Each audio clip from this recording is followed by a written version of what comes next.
Lehen irainean ez du egun ona pentsatu nuen. Ordutik aitzakiak asmatu nituen. Etxean zein kale, lagunen edo familiaren aurrean eraintzen nuen. Ia parranda guztietan ipurri Gau batean, etxera bidean, gau hartan ezagututako gizon batek atzetik jarraitu nengoen. Nire errua omentzen, berriz ere txikitzen hasi nintzen. Haurdu nengoelako lanetik bota ninduten. Bidean, gizonak zakila atera eta masturbatzen Orain dela hasi zen. gutxi, Zumaian gizon bat ibili zen nire etxeraino jarraika goizeko 5:00. Baten batek ipurdia ukitu zidan. Bikote alaia ginen, jatorrak, arazorik gabe. Behin, parranda batean ez zirenak ikusi zituen, eta etxean lehertu egin zen. 20 zentimetrora garrasika, nizain, hitz horiek kolpe fisikoaren zain. Geldirik, beldurrez, itota. Erasoak geroz eta gogorragoak. Deiak, imeiak, nire azken harremanean tratu txar psikologikoak presio fisikoa, gezurrak, zoroan nengoela sinestarazi. Isiltasuna zein sexua ni zigortzeko eta saritzeko. Harremanari garrantziak kendu eta esandakoak ukatu.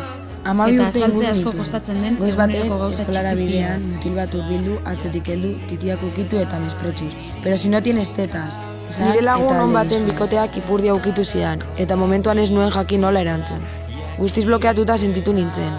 Oraindik ez naiz gai lagunari gau hartan gertatutakoa kontatzeko.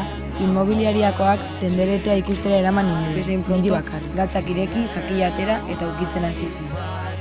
Bidean aurrera egindoa zela eserlekuz aldatu nintzen. Harreman askotan etxia eta humilatua izan naiz. Beraiek bezain azkarra ez naizela sinestarazi nahi izan didate, eta baita lortu ere. Beraien azpitik nengoela sinetsi dut momentu askotan, eta sumisa papera hartu izan dut horregatik.